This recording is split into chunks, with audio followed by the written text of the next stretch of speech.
Con mi alabanza, tu nombre es el vencedor. Tu nombre es el vencedor. Tu nombre es el vencedor.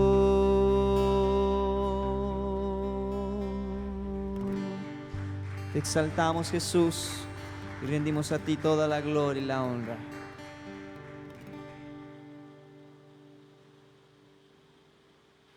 Qué bueno poder adorar y exaltar al Señor, qué bueno poder reconocer que Dios es el Todopoderoso, el gran Cordero, el exaltado sobre las naciones de la tierra, como dice el libro de Apocalipsis, el cual presenta a Jesús como Señor de toda la creación. Damos gloria a Dios, Dios les bendiga a cada uno de ustedes y damos la gloria al Señor por este tiempo para poder reflexionar y aprender de la palabra del Señor. Hoy les voy a invitar a que abran sus Biblias en la carta del apóstol Santiago, en el capítulo 5. Vamos a estar allá en la carta del apóstol Santiago, en el capítulo 5, del versículo 13 al versículo 20, donde termina la carta. Carta del apóstol Santiago, en el capítulo 5, versículo 13 al versículo 20. Y vamos a hablar de un tema que tiene como título las disciplinas de bendición. Disciplinas de bendición. Y por supuesto que cuando hablamos de disciplinas de bendición, cuando se toca referir o conceptualizar la palabra disciplina en el concepto de modelo, en el concepto de ejercicio, en el concepto de una costumbre sana que nos ayuda a mantenernos saludables espiritualmente, pues estamos hablando entonces de algo que debe estar siempre en nuestro corazón, algo que no puede faltar, algo que no se puede dejar escapar de nuestra vida cristiana. Entonces vamos a hablar de 5 disciplinas que están consignadas en este pasaje y que de una u otra manera tienen que ver con nuestro desarrollo espiritual y nuestra salud espiritual. Dice así la palabra del Señor, Santiago capítulo 5, versículo 13 al 20. Dice así la palabra del nuestro Dios. Empieza el versículo 13 con una pregunta: ¿está alguno entre vosotros afligido? Haga oración. ¿Está alguno alegre? Cante alabanzas. ¿Está alguno enfermo entre vosotros? Llame a los ancianos de la iglesia y oren por él, ungiéndole con aceite en el nombre del Señor. Y la oración de fe salvará al enfermo, y el Señor lo levantará. Si hubiere cometido pecados, le serán perdonados. Versículo 16. Confesaos vuestras ofensas unos a otros y orad unos por otros para que seáis sanados. La oración eficaz del justo puede mucho. Verso 17. Elías era hombre sujeto a pasiones semejantes a las nuestras, y oró fervientemente para que no lloviese, y no llovió sobre la tierra por 3 años y 6 meses.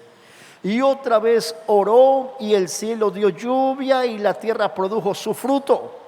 Hermanos, verso 19, si alguno de entre vosotros se ha extraviado de la verdad, y alguno le hace volver, sepa que el que haga volver al pecador del error de su camino, salvará de muerte un alma y cubrirá multitud de pecados. Amén. Señor, háblanos por tu palabra y permite, buen Dios, que al reflexionar en ella nuestra vida pueda crecer espiritualmente, que nuestro corazón sienta tu presencia, y al reflexionar en tu palabra nuestra vida crezca espiritualmente para gloria de tu santo nombre, en Cristo Jesús, Señor nuestro. Amén, amén y amén.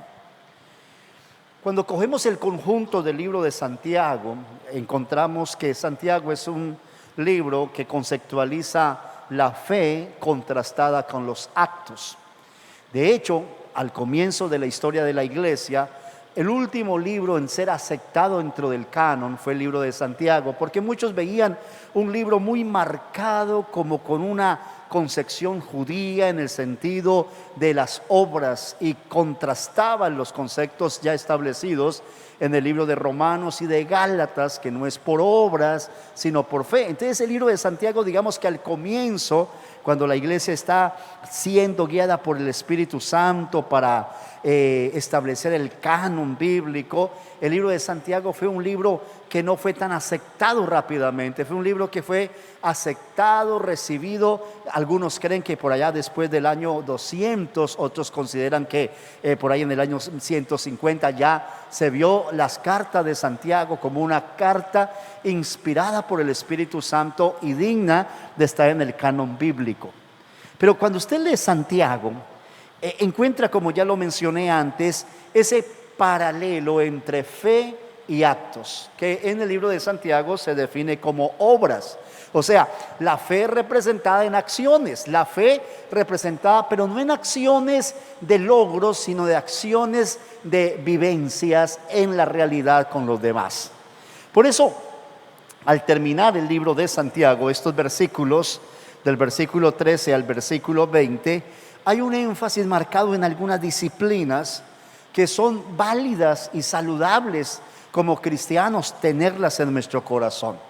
Y la primera disciplina de la cual quiero compartirles es la oración. El versículo 13 al 15, estos 3 versículos, y luego refiriéndose a Elías, hace énfasis en la importancia de orar dentro de realidades y dentro de circunstancias.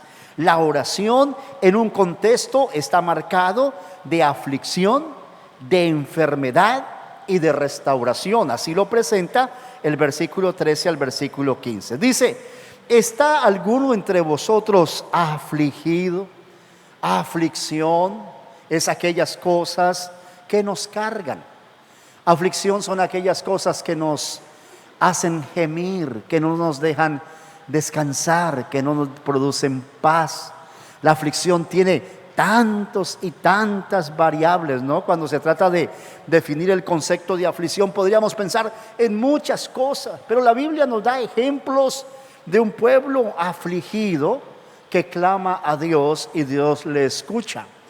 Sobra recordar cuando Dios se revela a Moisés y le dice: el Señor, he escuchado el clamor de mi pueblo a causa de los que le afligen, a causa de los que le oprimen, a causa de los que los cargan. Y el Señor dice: yo he escuchado la aflicción. En el libro de los Salmos, Dios se presenta como el Dios de los afligidos. Y en el libro del profeta Isaías presenta al Mesías, al siervo sufriente, como el que es experimentado en quebrantos y dolores. ¿Y qué dice el Señor acerca de si estamos afligidos? Dice: ¿está afligido? ¿Tiene alguna situación? ¿Está pasando alguna necesidad? ¿Hay algo que le está robando la paz?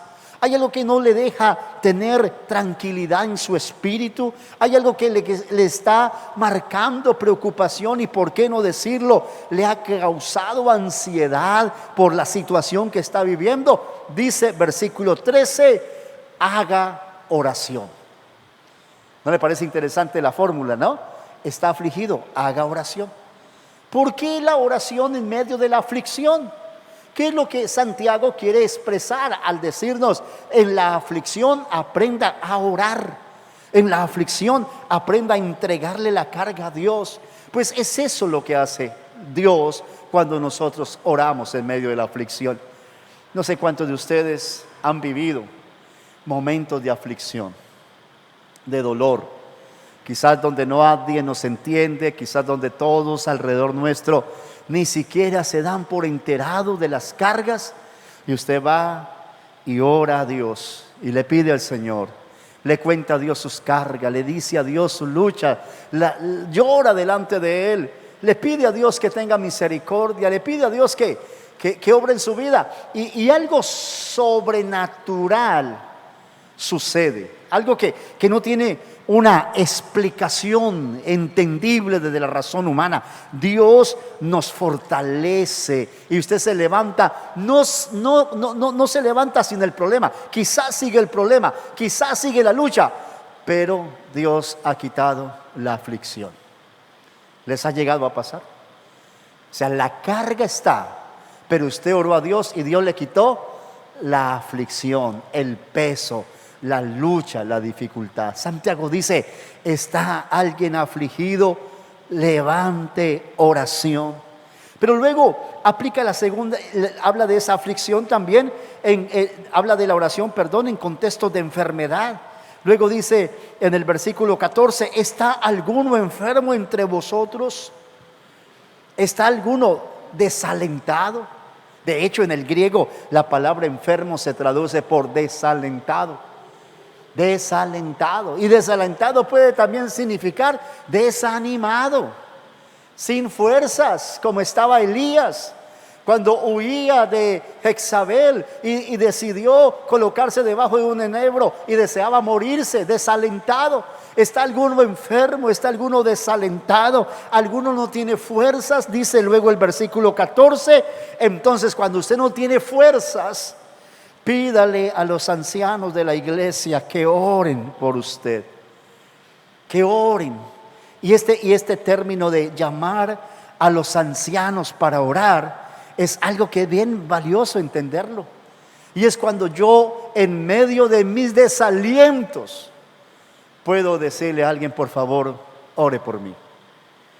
No sé si a usted le gusta que oren por usted, pero lea las epístolas del apóstol Pablo y va a encontrar que Pablo, tanto en sus cartas como en sus epístolas, es recurrente en solicitarle a la iglesia que ore por él.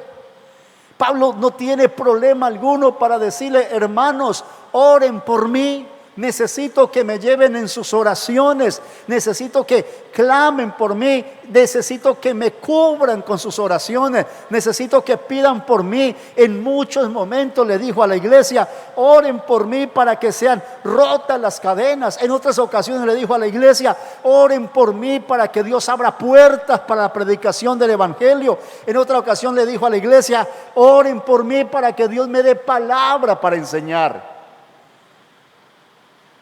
Cuando usted pide oración, usted está reconociendo que la oración de su hermano, de los líderes, de los ancianos, presbúteros aquí, nos ayudan a llevar las cargas.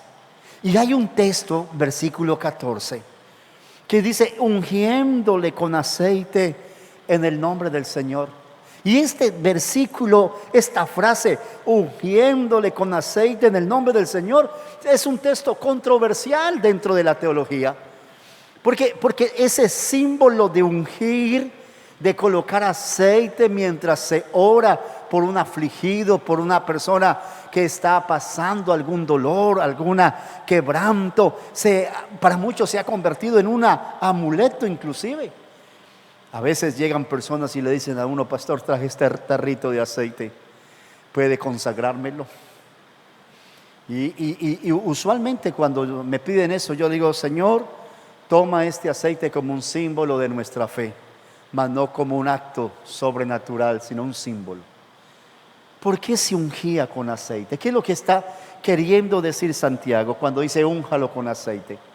Es: pídale a Dios que venga sobre él la obra del Espíritu Santo y ministre en su vida. Sin duda y sin el más mínimo temor a equivocarme, el versículo 13 al versículo 15 habla de la oración acompañada por la manifestación de Dios. Nosotros oramos creyendo que Dios se va a manifestar. Eso hace que nuestra oración tenga algo que se llama la expectativa de la intervención divina. El creer que cuando oramos Dios va a obrar. El aceptar que la mano buena de Dios se manifiesta cuando usted puede clamar, cuando usted puede invocar, cuando usted puede pedir a Dios, como dijo Jonás cuando dice que levantó su clamor desde el vientre del pez, cuando estaba allá en medio de ese vientre de ese pez, levantó un clamor y traspasó las aguas, subió al cielo y vino la orden del Señor que este pez lo vomitara a la orilla del mar. Y esto tiene un significado: cuando usted puede orar, Dios va a actuar. Cuando usted puede orar, Dios va a actuar. Cuando usted busca ese tiempo de intimidad en la oración, en la presencia de Dios. Pero también está relacionada la oración con el perdón y la restauración. El versículo 15 dice: y la oración de fe, Jesús dijo, y cuando oréis, creed. Oración de fe está relacionada con el creer. Dios quiere que cuando oremos, creamos. Primero, que estamos hablando con Dios. Y en segundo lugar, que estamos orando conforme a la palabra de Dios. Y tercero, que oramos no para torcer, no para hacerle una máquina de fuerza a Dios, para torcerle su voluntad, sino que oramos para aceptar su voluntad y descansar en ella. Nunca ore creyendo que su oración traerá la obligación de Dios a responderle. No, ore creyendo que cuando usted se coloque en comunión con Dios, aprenderá a caminar conforme a la voluntad de Él. Diferente. Y cuando yo puedo creer esto, que la oración de fe puede sanar, pero también puede levantar y puede restaurar, es algo que está ahí claramente consignado en el versículo 15. Ciertamente el versículo 15 nos está dando una intención de la palabra levantar. Cuando usted ora por el enfermo, el Señor lo levantará, y tiene dos significados. Ciertamente lo levantará del lecho de enfermedad y para que tenga salud, o ciertamente lo levantará de este mundo terrenal para que tenga la salud eterna en la presencia de Dios. Pero Dios quiere responder a nuestra oración. Clama a mí y yo te responderé y te enseñaré cosas grandes y ocultas que tú no conoces, dice la palabra del Señor. La segunda disciplina está en el versículo 13, en la pregunta, cuando dice: ¿está alguno alegre? Cante alabanzas. Estados de ánimo, ¿no? La alegría. Ahora, ¿de qué tipo de alegría tendríamos que hablar nosotros los cristianos? ¿Cuál es el tipo de la alegría que debe haber en nuestra vida? El apóstol San Pablo, escribiéndole a los filipenses, en el capítulo 4, versículo 4, leamos Filipenses, capítulo 4, versículo 4, por favor. Dice así Filipenses, capítulo 4, versículo 4. Regocijaos en el Señor siempre. Otra vez digo, regocijaos. ¿Qué significa tener el gozo del Señor? ¿Qué significa tener el regocijo de Dios desde la luz, desde la palabra del Señor? En el Salmo 51, en el versículo 12, David dijo: vuélveme el gozo de tu salvación y un espíritu noble me sustente. Cuando hablamos de la disciplina de la alabanza, estamos referenciándonos a el Dios que se ha manifestado en nuestras vidas a través de la persona de Jesús de Nazaret. Y quiero que preste atención a esta idea que Dios ha colocado en mi corazón para transmitirles. El gozo que nosotros tenemos no es el gozo de la circunstancia de la vida. Ciertamente las circunstancias de la vida nos producen alegrías. Podemos estar felices por un ascenso en el trabajo. Podemos estar felices porque nos compramos un carro.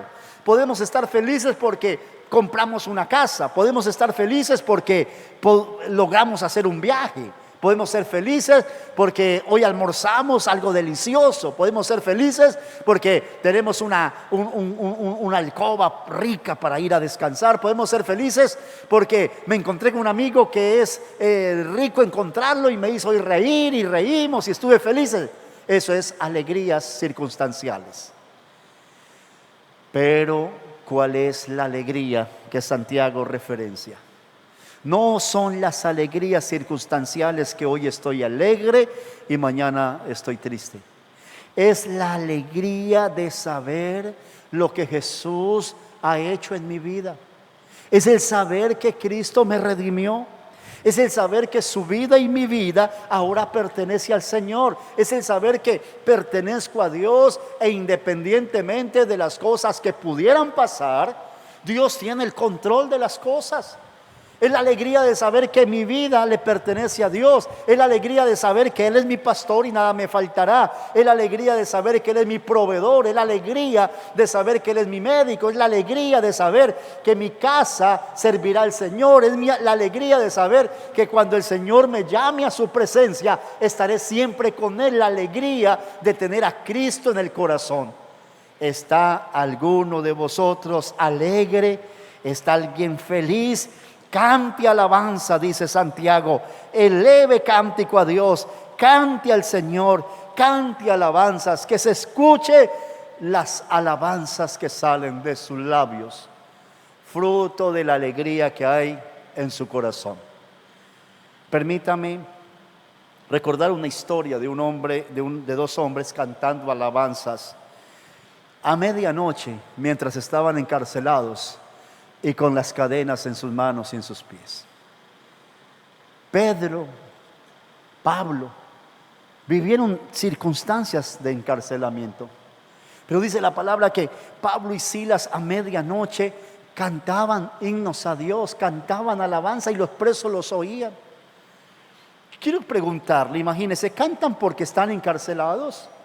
¿Cantan porque están detenidos? ¿Cantan porque están oprimidos? ¿Cantan porque los han encarcelado? No puede ser esa la razón de su canto. La razón de su canto obviamente es otra. ¿Y cuál será la razón de ese canto? Sin duda, del saber que ellos están allí, pero Cristo está con ellos en medio de la aflicción. No importa cuál sea la situación.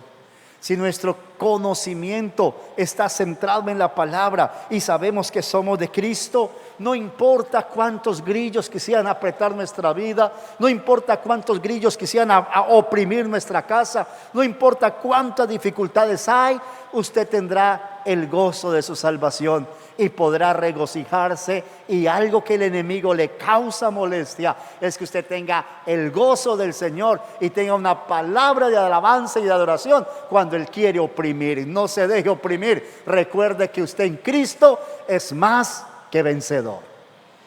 Y si eso lo tenemos en nuestra vida, por supuesto que vamos a enfrentar la vida con la convicción de un Dios que tiene el control de las cosas. Y sabemos y entendemos por las escrituras sagradas que no importa el pozo cenagoso que estemos, no importa el horno donde estemos colocados, así esté 7 veces más caliente, como mirábamos hace 8 días en la predicación, que el mismo horno que calentó y que era para tropiezo para estos hombres, Dios lo utilizó para quemar las ataduras con los que le habían hecho. Dios se va a manifestar. Y ese es el gozo de nuestra salvación. ¿Puede usted tener ese gozo? ¿Cuál gozo? Que Dios se va a manifestar. Tercera disciplina que nos menciona Santiago en este pasaje es la disciplina de la confesión de las ofensas. El versículo 16 dice: confesaos vuestras ofensas unos a otros y orad unos por otros para que seáis sanados. Y luego termina el texto diciendo: la oración eficaz del justo puede mucho.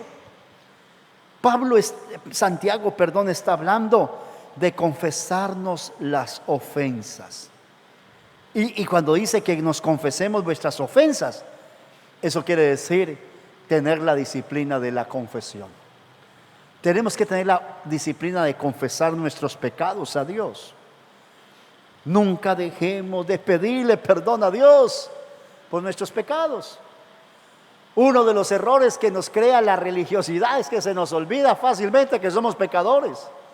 Y tenemos que recordar que por pura misericordia de Dios somos lo que somos en Cristo Jesús.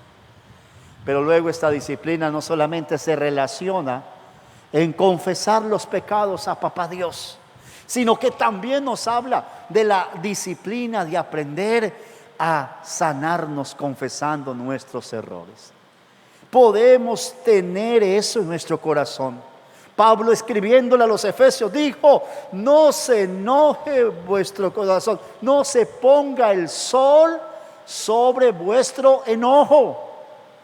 No se ponga el sol, que no amanezca o que no atardezca un día en el cual usted va a descansar y está enojada con su esposo, con su esposa, con sus hijos, con sus padres, que usted se fue a la casa a dormir enojado con su amigo, con su compañero. No, tenga la disciplina de aprender a confesar las ofensas unos a otros.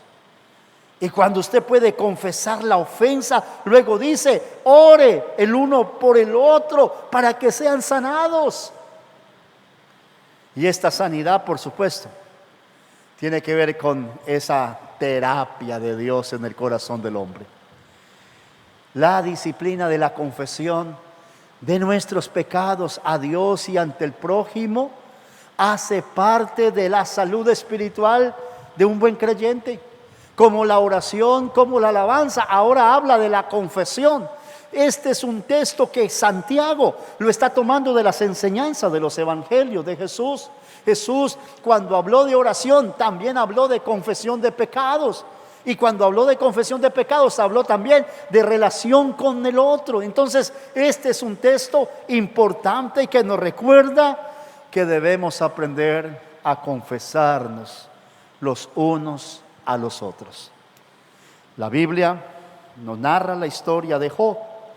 En el capítulo 42, versículo 10, ya terminando en el epílogo de este precioso libro, nos muestra cómo Dios restaura a Job el doble de todo lo que antes tenía, pero hace un énfasis especial al contexto de esta restauración. De hecho, el versículo 10 del capítulo 42 de Job dice: y quitó Jehová la aflicción de Job cuando él hubo orado por sus amigos, y aumentó el doble todas las cosas que habían sido de Job.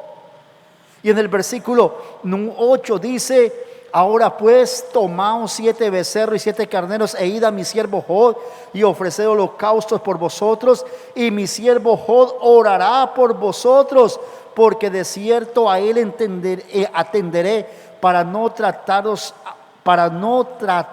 afrentosamente, por cuanto habéis hablado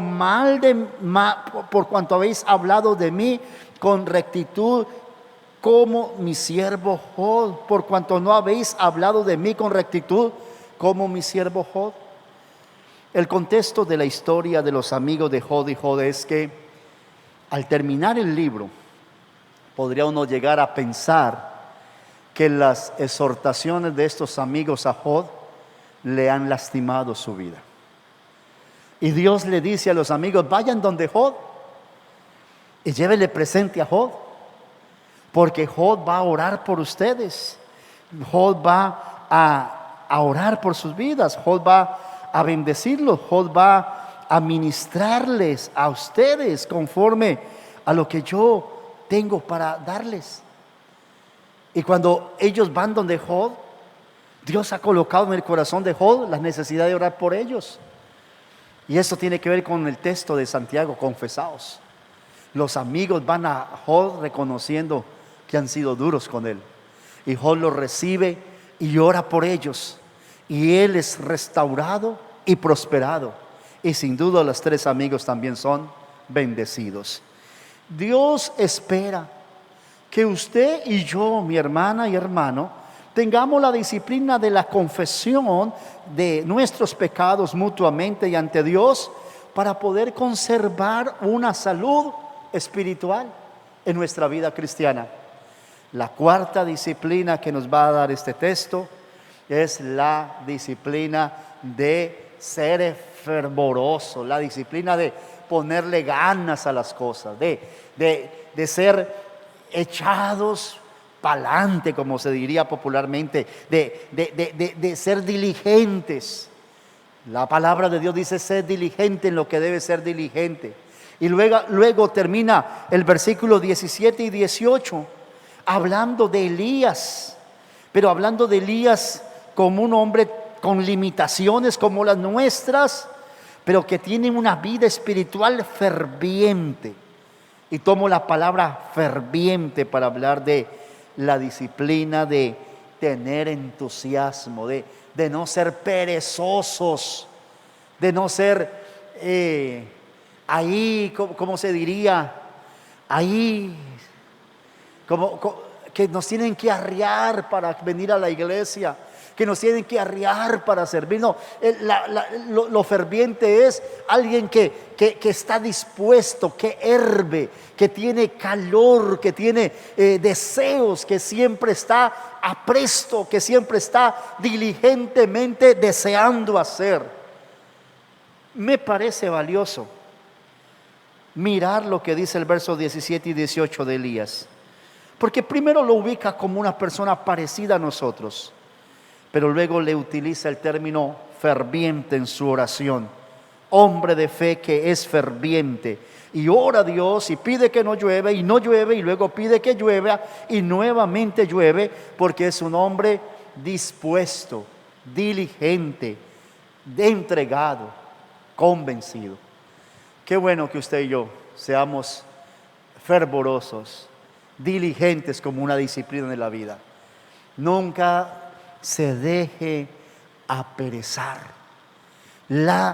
Lo ferviente tiene que ver con el primer amor.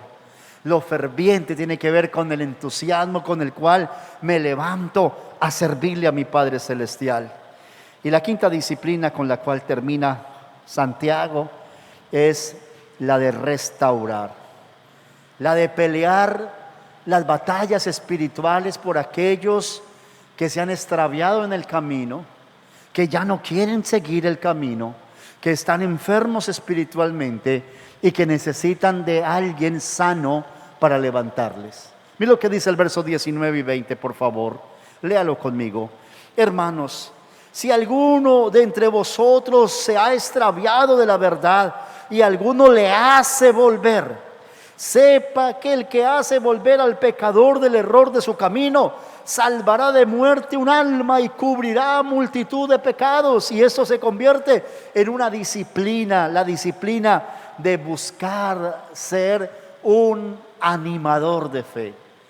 Anime a los demás, al que está caído, al que está cargado, como dice, alguien que se ha extraviado, alguien que se ha alejado, anímelo.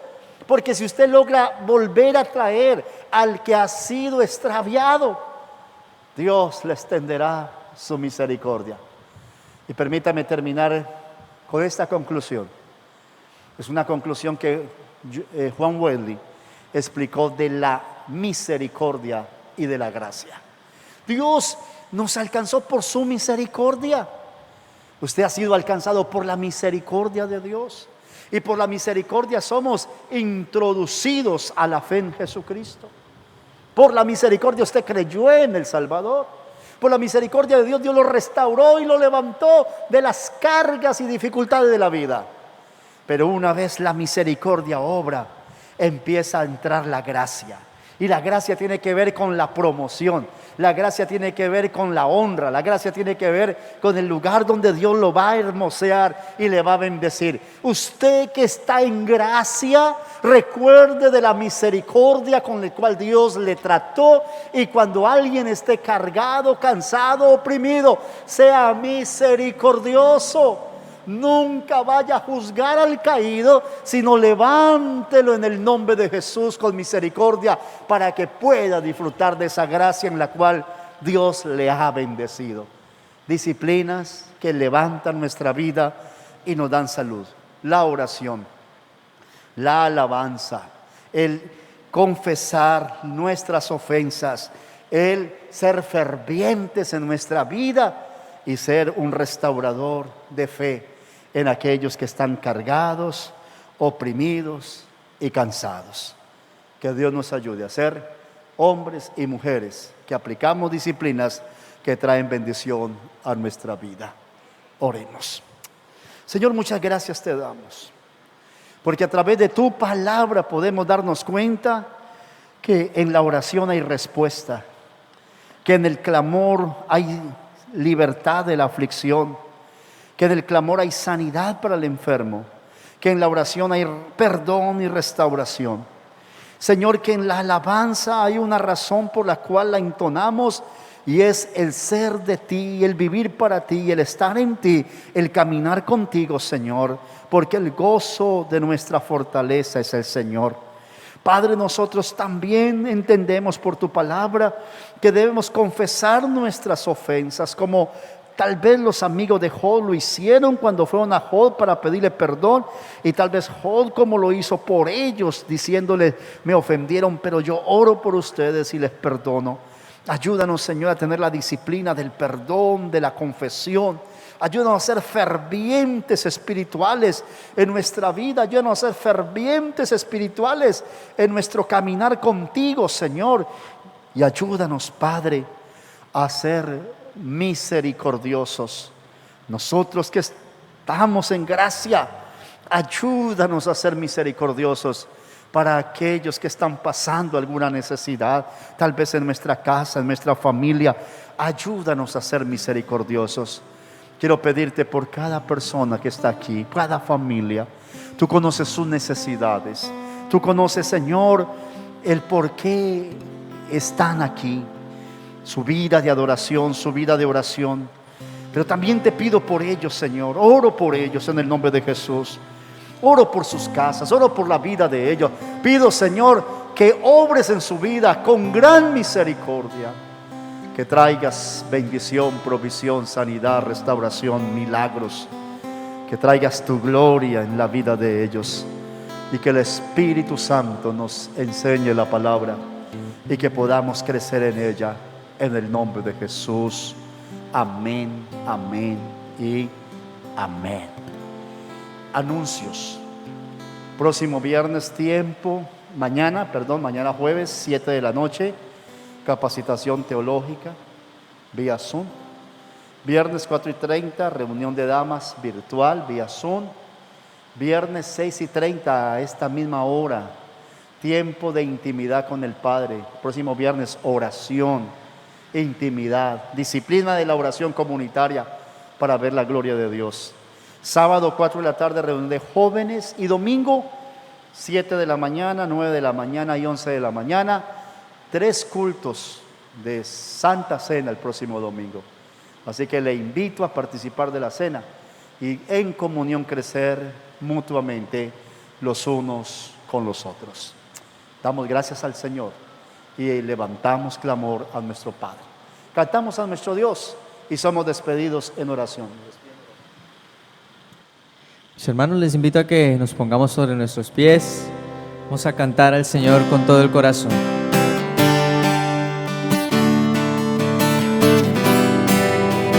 Bueno, eterno, Iglesia Presbiteriana de Girardot. Actividades Actividades ministeriales semanales.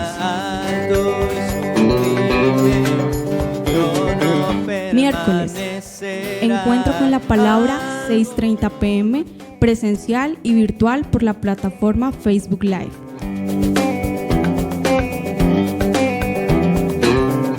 Jueves,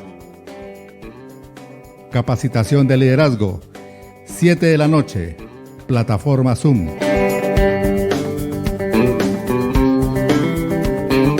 Viernes, reunión de damas, 4:30 p.m. por plataforma Zoom. Y tiempo de intimidad con el Padre, 6:30 p.m., presencial y virtual por plataforma Facebook Live. Sábados. Reunión de jóvenes, 4 de la tarde, presencial.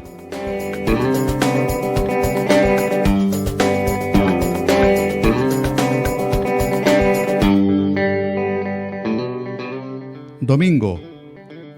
Nuestros 3 servicios de adoración. 7 a.m. presencial, 9 a.m. presencial y virtual por Facebook Live y 11 a.m. presencial.